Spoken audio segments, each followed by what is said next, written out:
हे परम आदरणीय समस्त मूल निवासीगण, शिव दयाल राय बहुजन पुस्तकालय यूट्यूब चैनल की ओर से सभी बहुजन वीर वीरांगनाओं को हार्दिक वंदन और आप सभी को जय मूल निवासी से सादर अभिवादन। आज हम बात करते हैं माता रामाबाई के नाम बाबा साहब अम्बेडकर के पत्र के संबंध में। 30 दिसंबर 1930 को बाबा साहब ने अपनी पत्नी रामाबाई के नाम निम्नलिखित पत्र लिखा था। प्रिय रामू, तू कैसी हो? यशवंत कैसा है? क्या मुझे याद करता है? उसका बहुत ध्यान रखना। रमा, हमारे 4 बच्चे हमें छोड़ गए। अब यशवंत ही तुम्हारे मातृत्व का आधार है। उसका ध्यान रखना ही होगा, पढ़ाना होगा, विकसित करना होगा, खूब बड़ा करना होगा। उसे निमोनिया की बीमारी है। मेरे सामने बहुत उलझे हुए गणित हैं, सामाजिक पहेलियां हैं, मनुष्य की धार्मिक गुलामी का, आर्थिक और सामाजिक असमानताओं के कारणों की परख करना है। गोलमेज परिषद की अपनी भूमिका पर विचार करता हूँ और मेरी आँखों के सामने देश के सारे पीड़ितों का संसार बना रहता है। दुखों के पहाड़ के नीचे इन लोगों को हजारों वर्षों से गाड़ा गया है।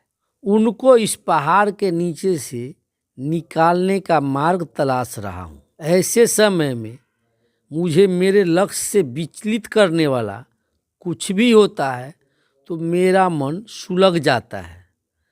ऐसे ही सुलगन से भरकर मैंने यशवंत को निर्दयतापूर्वक मारा था। उसे मारो मत, मासूम है वह, उसे क्या समझता है?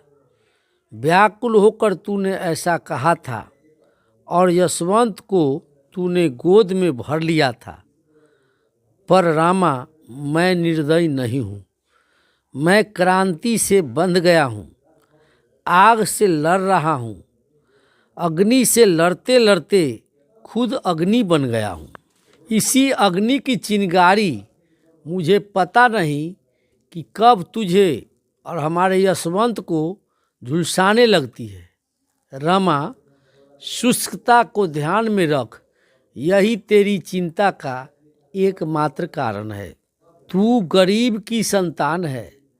तूने मायके में भी दुख झेली है, गरीबी से लिपटी रही।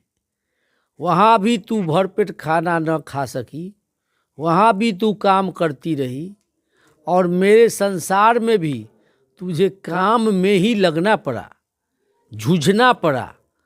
तू त्यागी है, स्वाभिमानी है, सूबेदार की बहू जैसी रही। किसी की दया पर जीना तुझे रुचता ही नहीं। देना तू अपने मायके से सीख कर आई, लेना तूने सीखा ही नहीं। इसलिए रामा, तेरे स्वाभिमान पर मुझे गर्व होता है। पै बाबारी के घर में एक बार उदास होकर बैठा था।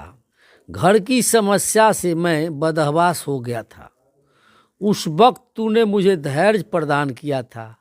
बोली, मैं हूं ना, संभालने के लिए। घर की परेशानियां दूर करूंगी।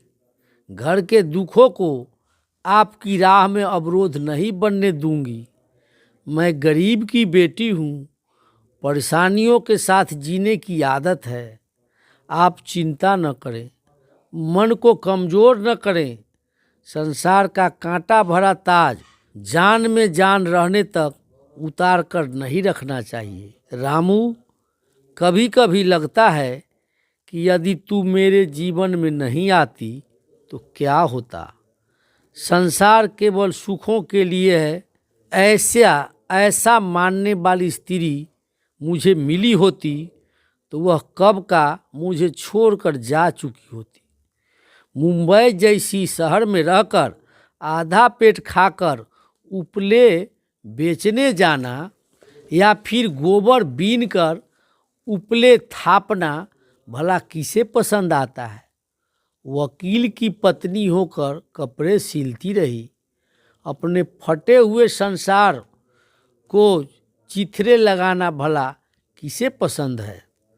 पर तूने ये सारी परेशानियां उठाई, पति के संसार को सामर्थ्य के साथ आगे बढ़ाया। मेरे पति को अच्छे वेतन की नौकरी मिली। अब हमारे सभी दुख दर्द होंगे। इस खुशी में ही मैंने तुझे 2 लकड़ियों की पेटी, इतना ही अनाज, इतना ही तेल, नमक और आटा और इन सब के बाद हम सब की देखभाल करते हुए गुजारा करना है, ऐसा बोला था। तूने जरा भी ना नुकुर किए सारा कुछ संभाला। रामू, मेरी उपस्थिति में और मेरे पीछे जो तूने किया है और कोई कर सके ऐसा सामर्थ्य किसी में नहीं है। रामू, तेरे जैसे जीवन संगनी मुझे मिली, इसलिए मुझे शक्ति मिलती रही। मेरे सपने को पंख मिले, मेरी उड़ान निर्भय हुई, मन दृढ़ हुआ। मन बहुत दिनों से भर भर रहा था। ऐसा कई बार लगा था कि तेरे साथ आमने सामने बात करना चाहिए, पर भाग दौड़, लिखना पढ़ना, आना जाना, भेंट मुलाकात में से समय निकाल ही नहीं पाया। मन की बात मन में ही छुपा कर रखना पड़ा। मन भर आया पर तेरे सामने कुछ कह नहीं सका। आज शांतिपूर्ण समय मिला और सारे विचार एकमेव हो रहे हैं। मन बेचैन हुआ, इसलिए बुझे हुए मन को मना रहा हूँ। मेरे मन के सारे परिसर में तू ही समाई हुई है। तेरे कष्ट याद आ रहे हैं, तेरी बातें याद आ रही है, तेरी बेचैनी याद आ रही है, तेरी सारी घुटन याद आ रही है। और जैसे मेरी सांसें खत्म होने लगी, इसलिए कलम हाथ में लेकर मन को मना रहा हूँ। रामू, सच कहता हूँ, तू मेरी चिंता करना छोड़ दे। तेरी त्याग और तेरी झेली हुई तकलीफ़ों का बल मेरा संबल है। भारत का ही नहीं परंतु इस गोलमेज परिषद के कारण सारे विश्व के शोषितों की शक्ति मुझे बल प्रदान कर रही है। तू अब अपनी चिंता कर। तू बहुत घुटन में रही रामू। मुझ पर तेरे कभी नहीं मिटने वाला उपकार है। तू झिझकती रही, तू कमज़ोर होती रही, तू गलती रही, जलती रही, तड़पती रही और मुझे खड़ा करती रही। तू बीमारी से तंग आ चुकी है। स्वयं के स्वास्थ्य का भी ख्याल रखना चाहिए, इसकी तूने चिंता ही नहीं की। तुझे अब स्वास्थ्य का ध्यान रखना ही होगा। यशवंत को, माँ को और मुझे तेरे साथ की ज़रूरत है। और क्या बताऊँ, मेरी चिंता मत कर। यह मैंने कितनी बार कहा तुझसे, पर तू सुनती ही नहीं है। मैं परिषद के समाप्त होते ही आऊँगा। तुम्हारा भीमराव। सबका मंगल हो। आप लोगों ने मेरी बात को ध्यानपूर्वक सुना, इसलिए कोटि कोटि आभार। फिलहाल इतना ही। फिर मिलते हैं अगले वीडियो के साथ। अगर वीडियो पसंद हो तो सब्सक्राइब करें, लाइक करें और शेयर करें। जय भारत, जय संविधान, जय विज्ञान, जय मूल्यवासी। जागो मूल्यवासी, जागो जागो मूल्यवासी।